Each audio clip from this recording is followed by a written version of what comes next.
Just a quick inspirational message. I watched this video. It's a video about me watching a video, so watch this video.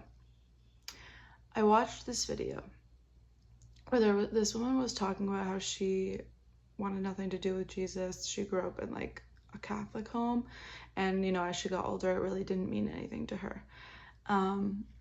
And all of a sudden, Jesus started coming back into her life, and one of the things she was confronted with was her alcohol use. So as she recommitted herself to Christ, to Jesus, she started to say, what's not driving anymore? The fact that I drink alcohol every night.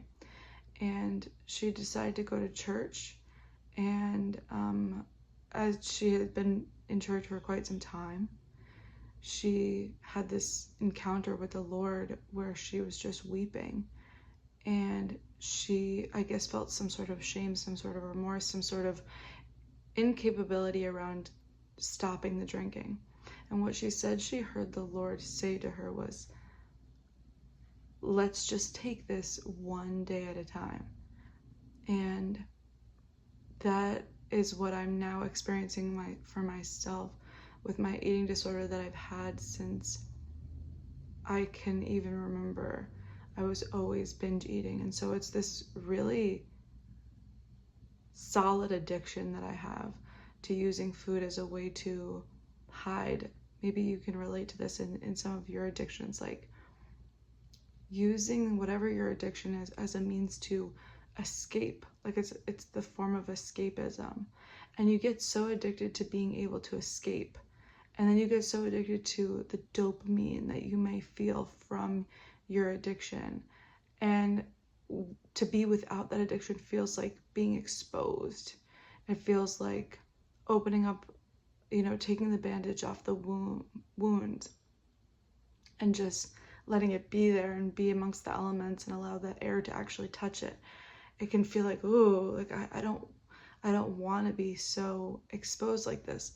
A lot of times I feel like our addictions are things we rely on to hide from our feelings or from people, from anything. It can be this way to put something in between you and your experience and people, right? Like, how often does our addiction lead us to isolate? My addiction with the food, for example, it's kind of like, this is going to sound wild, but it's like I'm with people, but I'm thinking about food, or I'm having an obsession with food and what I ate. And so it's creating this degree of separation between me and the moment, and just being with the moment and being with what the moment is, and being able to fully, it's like if you were a mother or father who has no work-life balance.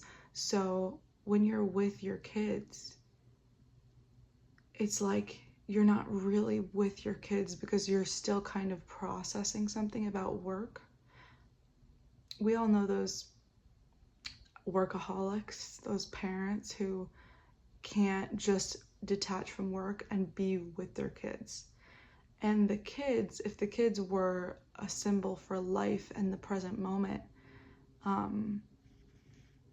then when the kids in this scenario, what happens when their parent isn't able to just show up for them and be present with them? The relationship, it decays.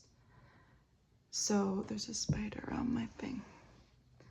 So yeah, I thought that this might be encouraging to some, and it's encouraging to myself because I just hear this message from God, like, whatever addiction you're facing, let's just go moment by moment with each other, walking through every moment, and I'll reach out my hand and extend it to you.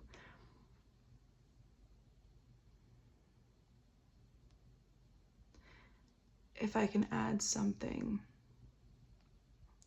I also, because of my journey recently, I ended up getting prescribed medications, and one of the medications makes you gain a lot of weight. And that's really challenging for somebody who is very obsessed with their body and their image. But because I was given pills that make you gain weight, I also was given pills that help to try to reduce your appetite. And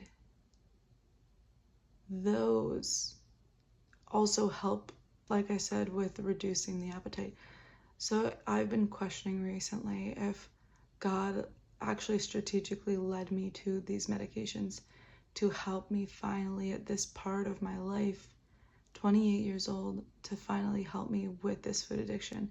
I share it with you guys because I find it just very interesting as food for thought. Like, did God send me these medications? Send me the medication that would help me not be so addicted to food. But that's a whole other discussion. I love you guys if you made it this far. I love you if you didn't make it this far, but I love you if you also made it this far. God bless you. May God bless you and keep you and shine his light